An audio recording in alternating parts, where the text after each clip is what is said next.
नमस्कार दोस्तों। सेलिब्रिटीज की अगर बात करें तो मेनली 3 तरह के सेलिब्रिटीज देखते हैं, फिल्म स्टार, खिलाड़ी और पॉलिटिशियन। लेकिन क्या आपने सेलिब्रिटी बिजनेसमैन के बारे में सुना है? सुनने में तो बड़ा अलग लगता है, लेकिन श्री रतन टाटा एक अलग ही तरह के बिजनेसमैन। अमीरों की लिस्ट में कौन से नंबर पर आते हैं पता नहीं, और हमें पता करना भी नहीं, क्योंकि श्री रतन टाटा की लिस्ट ही अलग है। मेहनत, इज्जत, ईमानदारी, नेशन बिल्डिंग, ये शब्द उनसे जुड़ गए। और यही कारण है कि 2009 में भारत सरकार उन्हें पद्म विभूषण से सम्मानित कर चुकी है। यही कारण है कि आज देश भर के लाखों युवा उन्हें एक रोल मॉडल की तरह देख पा रहे हैं। पूरे हिंदुस्तान में शायद एकमात्र ऐसे व्यक्ति होंगे जिनके 0 हेटर्स, कोई उनको नफरत नहीं करता। बहुत लोगों को शायद ये बात नहीं पता होगी कि रतन टाटा एक स्किल्ड पायलट भी है। 2007 में Ratan Tata became the first Indian to pilot an F-16 Falcon. जहाज भी उड़ा सकते हैं। Aviation will always be an area that attracts me. एक इवेंट की पिक्चर अभी हाल में बड़ी वायरल हुई। मैंने जब पहली बार देखी तो आंख में पानी भर आया, जब इन्फोसिस के फाउंडर 77 साल के नारायण मूर्ति ने स्टेज पर जाके उनके पैर छू लिए। इससे आप उनके कद का अंदाजा लगा सकते हैं। कमर्शियली दोनों कॉम्पिटिटर हैं, लेकिन नारायण मूर्ति स्टेज पर जाते हैं और श्री रतन टाटा के चरण स्पर्श करते हैं। कोविड-19 जैसी महामारी के दौरान जब देश में फाइनेंशियल क्राइसिस पैदा हो रहा था, इस दौरान उन्होंने 1500 करोड़ रुपए पीएम केयर फंड में दान कर दिए। आनंद फिल्म में राजेश खन्ना का डायलॉग था कि बाबू मोशाय, जिंदगी बड़ी होनी चाहिए, लंबी नहीं। रतन टाटा की जिंदगी लंबी भी है और बड़ी भी। 1937 में पैदा हुए, आज 86 साल के हो चुके हैं, और इन 86 सालों में उन्होंने जो कारनामे किए उनका पूरा लेखा जोखा करने में पूरा दिन निकल जाएगा, हफ्ता, महीने और निकल जाएंगे। लेकिन अगले 20 मिनट में मेरी कोशिश रहेगी कि उनकी जिंदगी से कुछ विजडम के मोती आपको दे।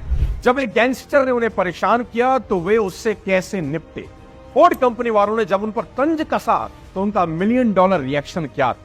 प्रिंस चार्ल्स जब उन्हें फिलैंथ्रोपी के लिए लाइफ टाइम अचीवमेंट अवार्ड देने वाले थे तो वे वहां क्यों नहीं गए? हम उन्हें हीरो की तरह देखते हैं। उनका हीरो कौन है जिससे उन्हें इंस्पिरेशन मिलती है? उनकी नजर में हमारे देश की समस्या क्या है? जब वे टाटा ग्रुप के चेयरमैन बने तो उन पर उंगलियां क्यों उठी? टाटा ग्रुप को इतना बड़ा बनाने में उनकी स्ट्रेटेजीज क्या थी? और सबसे इंपॉर्टेंट बात जो हर भारतीय जानना चाहता है, रतन टाटा साहब ने शादी क्यों नहीं? यह सब और भी बहुत कुछ आज के इस धमाकेदार एपिसोड में। लास्ट तक जरूर बने रहिए। And yet we have not been recognized all over the world as an enterprising country. साथियों, बिजनेस के हिसाब से 90% स्टार्टअप पहले 5 साल में फेल हो जाते हैं, तय बोल जाते हैं। 5% स्टार्टअप अगले 10 साल तक चलते हैं, लेकिन सिर्फ 0.01% कंपनीज होती हैं जो 100 साल से ऊपर की यात्रा तय करती है। अपने टाटा ग्रुप को 150 साल से ज्यादा हो गया। टाटा ग्रुप में आज 100 से ज्यादा कंपनियां आती हैं जो 100 से ज्यादा देशों में चल रही हैं। इन कंपनियों में सुई से लेकर स्टील तक, चाय से लेकर 5 स्टार होटल तक और नैनो से लेकर हवाई जहाज तक सब कुछ मिलता है। भारत में तो कोई घर ऐसा नहीं होगा जहां टाटा ग्रुप का कोई प्रोडक्ट ना हो, और टाटा का नमक तो बहुत लोगों ने खाया ही है। आज मैं यहां टाटा ग्रुप के चेयरमैन रहे रतन टाटा के जीवन की एक ऐसी कहानी बताने जा रहा हूं जो सभी के लिए इंस्पिरेशन है। रतन टाटा की जिंदगी उतार चढ़ावों से भरी रही। उनका जन्म 28 दिसंबर 1937 को हुआ। टाटा समूह के संस्थापक जमशेद जी टाटा के तत्तक पोते नवल टाटा के बेटे हैं। रतन टाटा जब महज 10 साल के थे तब उनकी माँ बाप का तलाक हो गया। पिता नवल टाटा, माँ सोनी टाटा अलग अलग हो गए। यानी जिंदगी के शुरुआती दौर में ही ईश्वर ने परीक्षा लेनी शुरू कर दी। उन्हें और उनके भाई जिमी को उनकी दादी नवाजबाई टाटा ने संभाला। वे मुंबई में टाटा पैलेस में रहते थे। उनके घर एक कार थी, बड़ी बड़ी लाइट वाली, महंगी, तड़कती भड़कती कार। अगर ड्राइवर कभी उन्हें उस कार में स्कूल लेने आता तो वे पैदल वापस आना पसंद करते, बजाय कि उस कार में आने से। दरअसल रतन टाटा बेहद शर्मीले थे। उन्हें अच्छा नहीं लगता था कि ऐसी कार की वजह से सबके नोटिस में आ जाएं। दादी को कहते थे कि आप कोई छोटी दूसरी गाड़ी भेज दिया करो। आज भी अगर आप उन्हें देखें तो उनकी पर्सनैलिटी में वैसे ही सौम्यता दिखाई देती है। बहुत ही हम्बल, बहुत ही सिंपल। 1955 से 1962 तक अमेरिका में रहे। कॉर्नेल यूनिवर्सिटी से उन्होंने आर्किटेक्चर और स्ट्रक्चर इंजीनियरिंग की पढ़ाई की। अमेरिका में नौकरी करते हुए उनका वही लॉस एंजलिस में शादी करके सेटल होने का इरादा था, लेकिन ईश्वर को कुछ और मंजूर था। दादी ने अपनी खराब सेहत का हवाला देते हुए वापस भारत बुला लिया। रतन टाटा ने आईबीएम की नौकरी ठुकराकर टाटा ग्रुप के साथ अपने करियर की शुरुआत एक साधारण कर्मचारी के तौर पर करी। उन्होंने टाटा ग्रुप ज्वाइन किया, वो भी एक अप्रेंटिस की तरह। टेल्को, जिसे अब टाटा मोटर कहा जाता है, और टिस्को जो टाटा स्टील है, यहां उन्होंने शॉप फ्लोर वर्कर्स के साथ काम शुरू किया। पैदल ही काम पर जाते थे, सबके साथ लग के लाइन में खाना खाते थे और सबके साथ हॉस्टल में रहते, कपड़े धोते। आम वर्कर की तरह जिंदगी जीने वाले रतन टाटा साल 1991 आते आते टाटा ग्रुप के अध्यक्ष बन गए। 2012 में रिटायर हो गए। रतन टाटा ने अपने 21 साल के राज में टाटा ग्रुप को शिखर पर पहुंचा दिया। कंपनी की वैल्यू 50 गुना बढ़ा दी। वो फैसले लेते गए और उन्हें सही साबित करते गए।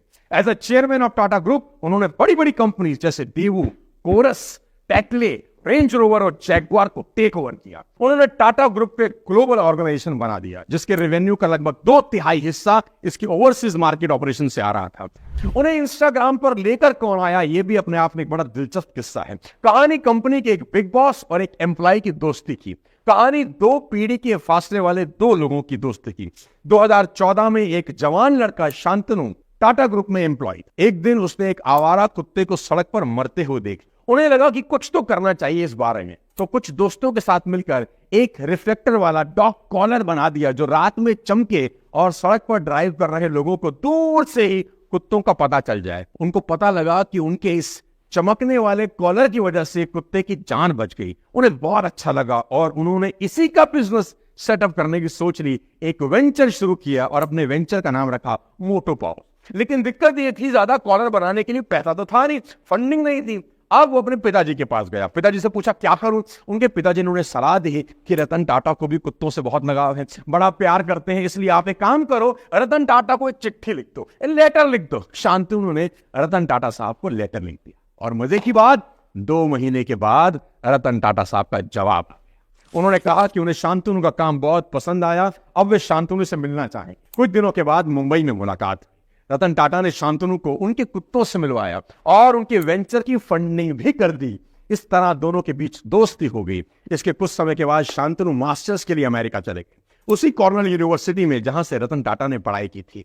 जब शांतनु का कोर्स खत्म हुआ तो मजा देखिए, रतन टाटा उनकी कॉन्वोकेशन सेरेमनी अटेंड करने के लिए गए उनके पास। फिर इनको ऑफर दिया कि आप मेरे बिजनेस असिस्टेंट बन जाओ। शांतनु ने खुशी से इस ऑफर को एक्सेप्ट कर लिया। वे कहते हैं हर किसी को अच्छा दोस्त चाहिए, अच्छा मेंटर चाहिए, अच्छा बॉस। उन्होंने सोचा भी नहीं था कि उन्हें एक ही इंसान में ये तीनों लोग रतन टाटा के रूप में मिल। इस वीडियो में रतन टाटा शांतनु के साथ अपना 84वां जन्मदिन मनाते हुए दिख रहे हैं। शांतनु ने ही रतन टाटा को इंस्टाग्राम पर आने जैसी पर्सनल एडवाइस भी दी, जिनको मानकर रतन टाटा साहब इंस्टाग्राम पर आए। चलिए सुनते हैं I came upon a lighthouse, एक शानदार audio book by Shantanu Naidu, जो आपको मिलेगी कुकू एफएम पर। यही नहीं, आप कुकू एफएम पर audio show JRD Tata and iron will भी सुन सकते हैं, जिसमें आप जान सकते हैं the struggle behind the rise of Tata company. मैं भी पिछले काफी टाइम से कुकू एफएम यूज कर रहा हूं और मल्टीटास्किंग करते हुए इनकी ऑडियो बुक सुनना बेहद पसंद करता हूं। मेरी personal favourite self help audio book आप जानते ही हैं, चाणक्य नीति है। Exciting news is that Kuku FM launch Kuku FM recap, जिसमें आपकी 2023 की जर्नी कैसी रही कुकू एफएम के साथ, इसको आप एक रीकैप में देख सकते हो, जिधर आप 2023 में आपके द्वारा सुनी हुई अपनी बेस्ट ऑडियो बुक्स की list, how many minutes you save without your screen time, and अपनी rank among 2.5 million users explore भी कर सकते हैं। So use my coupon code SONU50 for 50% off on Kuku FM first month subscription. Get a ₹99 subscription just for ₹49 only। दोस्तों, ये कहानी एक ऐसी हस्ती की है जिसने अपने अपमान का बदला ताव में आकर नहीं, बल्कि सफलता के झंडे गाड़ कर लिया। कहते हैं अक्सर लोग अपने अपमान का बदला तत्काल लेने की कोशिश करते हैं, लेकिन महान लोग अपने अपमान को भी अपनी सफलता की सीढ़ी बना लेते हैं। टाटा कंपनियों को नई ऊंचाइयों पर पहुंचाने वाले रतन टाटा पर एक कहावत बिल्कुल सटीक बैठती है। बात है 1998 की, जब टाटा मोटर ने अपनी पहली पैसेंजर कार इंडिका बाजार में उतार दी। दरअसल ये रतन टाटा का ड्रीम प्रोजेक्ट था और इसके लिए उन्होंने जी तोड़ मेहनत करी, लेकिन इस कार को बाजार से उतना अच्छा रिस्पॉन्स नहीं मिल पाया जितना उन्होंने सोचा था। इस वजह से टाटा मोटर्स घाटे में जाने लगी। कंपनी से जुड़े लोगों ने घाटे को देखते हुए रतन टाटा को उसे बेचने का सजेशन दिया। और न चाहते हुए भी रतन टाटा को इस फैसले को एक्सेप्ट करना पड़ा। इसके बाद वो अपनी कंपनी को बेचने के लिए अमेरिका की कंपनी फोर्ड के पास गए। दिलचस्प किस्सा है रतन टाटा की जिंदगी का। रतन टाटा और फोर्ड कंपनी के मालिक बिल फोर्ड की बैठक कई घंटे तक चली। इस दौरान बिल फोर्ड ने रतन टाटा के साथ अच्छा व्यवहार नहीं किया और कहा कि जिस व्यापार के बारे में आपको समझ और जानकारी नहीं, उसमें इतना पैसा ही क्यों लगा दिया? ये कंपनी खरीदकर हम आप पर एहसान कर रहे हैं। ये शब्द बिल फोर्ड के थे, लेकिन रतन टाटा के दिल और दिमाग पर छप गए। वे वहां से अपमान का घूंट पीकर इस डील को कैंसिल कर वापस भारत आ गए। बिल फोर्ड का वह अपमानित करने वाला वाक्य उन्हें लगातार बेचैन कर रहा था। उनकी रातों की नींद उड़ गई। बस इसके बाद रतन टाटा ने निश्चय कर लिया कि अब वो इस कंपनी को किसी को भी नहीं बेचेंगे और लग गए कंपनी को नई ऊंचाइयों पर पहुंचाने के काम। इसके लिए उन्होंने एक रिसर्च टीम तैयार की और बाजार का मन टटोला कि हम फेल क्यों हुए। इसके बाद की कहानी सभी को पता है साथियों। भारतीय बाजार के साथ साथ विदेशों में भी टाटा इंडिका ने सफलता के झंडे गाड़ दिए। तो वहीं इस घटना के कुछ समय के बाद फोर्ड कंपनी का पतन शुरू हो गया। साल 2008 तक आते आते फोर्ड कंपनियां दिवालिया यानी इंसॉल्वेंट होने के कागार पर पहुंच गई। मौके की नजाकत को समझते हुए रतन टाटा ने फोर्ड की लग्जरी कार लैंड रोवर और जैगुआर बनाने वाली कंपनी JLR को खरीदने का प्रस्ताव रख दिया, जिसको फोर्ड ने स्वीकार भी कर लिया, एक्सेप्ट कर लिया कि ठीक है भाई, हम इसको बेच देंगे। इसके बाद मीटिंग के लिए फोर्ड के अधिकारी भारत आए और बॉम्बे हाउस में वो ऐतिहासिक मीटिंग फिक्स हुई। इसके बाद यह सौदा लगभग 2.3 अरब डॉलर में हुआ। तब बिल फोर्ड ने रतन टाटा से वही बात दोहराई जो उन्होंने रतन टाटा से तब कही थी जब टाटा साहब अमेरिका गए थे, लेकिन इस बार थोड़ा बदलाव था। मुंबई की मीटिंग में बिल फोर्ड के शब्द थे, आप आज हमारी कंपनी खरीदकर हम पर बहुत बड़ा एहसान कर रहे हैं। दोस्तों, यहां सीखने वाली बात यह है कि रतन टाटा अगर चाहते हैं तो अमेरिका में उसी समय बिल फोर्ड के साथ हुई मीटिंग में उनकी बात का जवाब दे देते, लेकिन कहा ना कि महान लोग बातों से नहीं सफलता से लोगों को जवाब दिया करते हैं। आज JLR टाटा ग्रुप का हिस्सा है और बाजार में बेहतर प्रॉफिट के साथ आगे बढ़ रहा है। और फिर एक दिन न भूलने वाला हादसा हुआ, 26 नवंबर 2008 का मुंबई टेरर अटैक, जिसको लश्कर ताइवान ने प्लान किया। 26/11 सर्वाइविंग मुंबई। 186 कि तुम जान ले सकते हो, इमारत गिरा सकते हो, मगर हमारे हौसलों को नहीं गिरा सकते। अब बात करते हैं रतन टाटा सर की शादी को लेकर, जिसका रहस्य हमेशा से बना हुआ है। दुनिया में प्यार बांटने वाला इंसान असल जीवन में अकेला क्यों रह गया? दोस्तों, रतन टाटा ने कभी शादी नहीं की। बताता हूं क्यों। जब वो अमेरिका में थे तब उन्हें वहां की एक लड़की से मोहब्बत हो गई, प्यार हो गया, उम्र ही कुछ ऐसी थी और वे उससे शादी भी करना चाहते थे। लेकिन तभी उन्हें अपनी बीमार दादी से मिलने के लिए भारत आना पड़ा। वो दादी जिन्होंने बचपन में रतन टाटा को पाल पोस कर बड़ा किया था, वो दादी जो उनके दिल के बहुत नजदीक थी, वो भारत लौट रहे थे। उन्होंने उस लड़की से कहा कि चलो चलते हैं भारत, वही शादी भी कर लेंगे। लेकिन उस लड़की के माँ बाप ने उसे इंडिया नहीं आने। क्यों? क्योंकि उस समय इंडिया चाइना वॉर चल रहा है। और बाद में रतन टाटा को पता चला कि उस लड़की ने वहीं पर किसी दूसरे से शादी कर। रतन टाटा बताते हैं कि उन्हें 4 बार प्यार हुआ। हर बार ऐसा हुआ कि उनकी शादी बस होने ही वाली थी, लेकिन किसी ना किसी कारण से वो खुद पीछे हट जाते थे। कभी काम में व्यस्त होने की वजह से, कभी शादी को लेकर एंजाइटी की वजह से। वे कहते हैं कि अगर पीछे मुड़कर देखता हूं तो जिनसे शादी होनी थी तो लगता है अच्छा हुआ कि शादी नहीं हुई। अगर शादी हो गई होती तो मामला बहुत कॉम्प्लेक्स हो जाता। रतन टाटा की जिंदगी का एक बहुत बड़ा कमाल का किस्सा है। जब वे टाटा ग्रुप के चेयरमैन बने, उसके 15 ही दिन बाद टेल्को में हंगामा हो गया।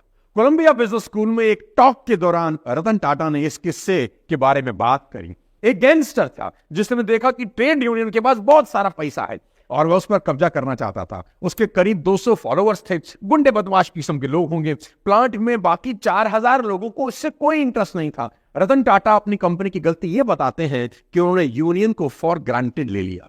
यूनियन को मैनेजमेंट का माउथपीस माना जाता है, इसी के चलते वर्कर्स इस गैंगस्टर के इन्फ्लुएंस में आ रहे थे। उसने कंपनी के 400-500 एम्प्लॉयज के साथ मारपीट शुरू कर दी। लोकल पुलिस के साथ सांठगांठ थी, इसलिए चांसेस थे कि पुलिस के पास जाओ तो भी पुलिस कार्रवाई नहीं करने वाली। फिर वे कंपनी के कुछ अफसरों के घर जाने लगा। रात के 2 बजे मुंह को ठक्कर डोरबेल बजाता, दरवाजा खुलते ही चाकू मार देता। हमेशा जांग पर चाकू मारता ताकि मरते नहीं।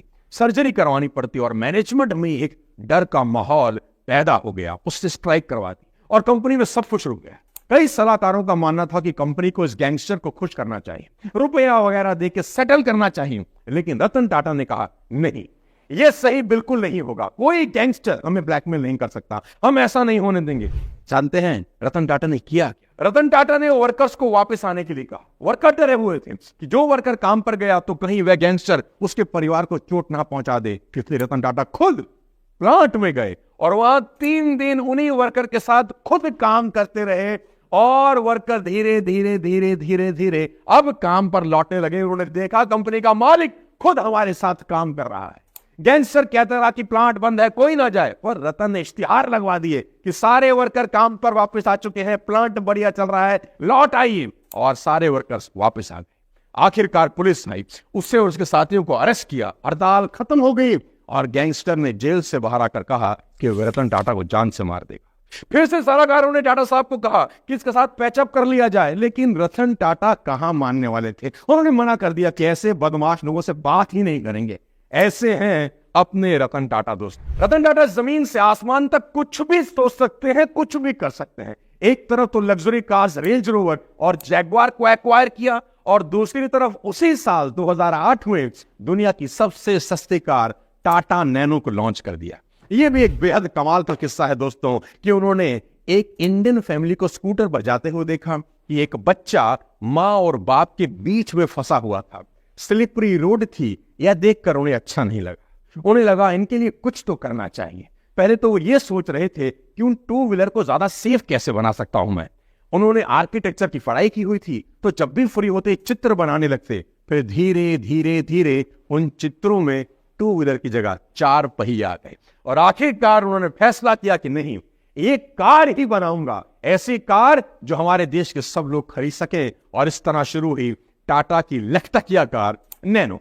हालांकि सस्ती कार के रूप में इसकी ब्रांडिंग करना एक स्ट्रेटेजिक भूल थी और ये कार 2018 में बंद हो गई। रतन टाटा एक बिजनेस जीनियस तो है ही दोस्तों, साथ ही उनकी सिंप्लिसिटी, सेंसिटिविटी और ह्यूमिलिटी के बहुत से किस्से हैं। रिसेंटली जनवरी 4, 2021 को Ratan Tata travel to Pune to meet an ailing former employee. अपने एक पुराने एम्प्लॉय से मिलने वे पुणे उनके घर चले जाते हैं। Soon after his visit the 86-year-old trended all over the internet.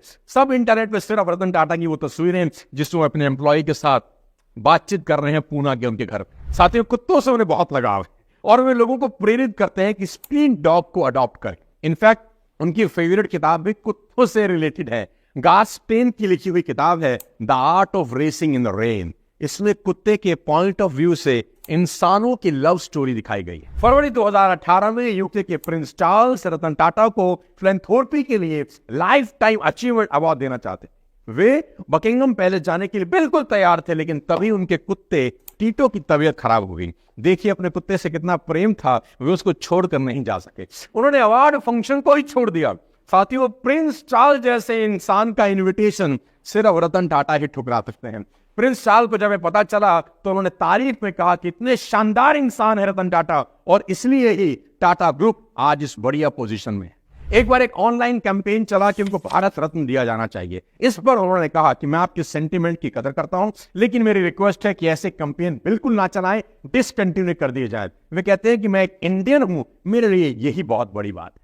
Ratan Tata कभी इकोनॉमी क्लास में सफर करते हुए दिख जाते हैं, कभी कभार अपनी कार के ड्राइवर के साथ बैठे हुए आगे वाली सीट पर दिख जाते हैं, कहीं फोटो खिंचवाते हैं बाकी लोगों के साथ और आगे की लाइन में घुटनों के बल बैठ जाते हैं। कमाल का काम करते हैं टाटा साहब। एक बेहद मजेदार किस्सा इंस्टाग्राम का भी है। एक बार उन्होंने अपने इंस्टाग्राम पेज पर बताया कि 10 लाख लोग उनके इस पेज से जुड़ चुके हैं। एक लड़की ने कमेंट किया, कमेंट क्या किया, कांग्रेचुलेशन छोटू और एक हार्ट इमोजी बना थी। रतन टाटा को लिख रही है लड़की कांग्रेचुलेशन छोटू। बहुत से यूजर ने लड़की की आलोचना कर दी कि तुम्हारी हिम्मत कैसे हो गई हमारे टाटा साहब के बारे में ऐसा लिखने की। लोग ट्रोल करने लग गए। तो होना ही था। रतन टाटा ने उस कमेंट के नीचे जवाब दिया, हम सभी के अंदर एक बच्चा है, कृपया करके इस यंग लेडी को रिस्पेक्ट के साथ ट्रीट करें। ये है हमारे टाटा साहब। ट्रोलिंग के चलते लड़की ने अपना कमेंट डिलीट कर दिया तो रतन टाटा ने अपनी इंस्टा स्टोरी पर लिख दिया कि बहुत ही मासूम जवान लड़की ने कल अपने हार्टफेल्ट सेंटीमेंट शेयर किए और अपने कमेंट पे मुझे बच्चा कहा। इसके लिए उसे बुली किया गया, डिसरिस्पेक्ट किया गया और आखिरकार उसने अपने सेंटीमेंट्स को डिलीट कर दिया। मैं उस लड़की के हार्टफेल्ट नोट को अप्रिशिएट और रिस्पेक्ट करता हूं और उम्मीद करता हूं कि वह दोबारा पोस्ट करने से ना रुके, दोबारा ऐसा पोस्ट करे। क्या कमाल के इंसान हैं रतन टाटा। साथियों, अगर आपको आज का ये वीडियो अच्छा लगा हो, अगर आप रतन टाटा के फैन हो और मानते हो कि वाकई में रतन टाटा हमारे देश के सही हीरो हैं, तो इस वीडियो को ज्यादा से ज्यादा शेयर करें हर भारतीय के पास, और आज के इस वीडियो से कुछ सीखें, अपनी जिंदगी में इंप्लीमेंट करें। ऐसे ही किसी और वीडियो के साथ फिर आपसे मुलाकात करूंगा। जिस व्यक्ति के बारे में, जिस कंपनी, जिस ऑर्गेनाइजेशन के बारे में आप चाहते हैं कि मैं वीडियो बनाऊं, कमेंट बॉक्स में लिखें। अगले जल्दी से किसी और वीडियो के साथ फिर आपसे मुलाकात करूंगा। तब तक अपने स्वास्थ्य का ध्यान रखिए। Thank you so much. जय हिंद।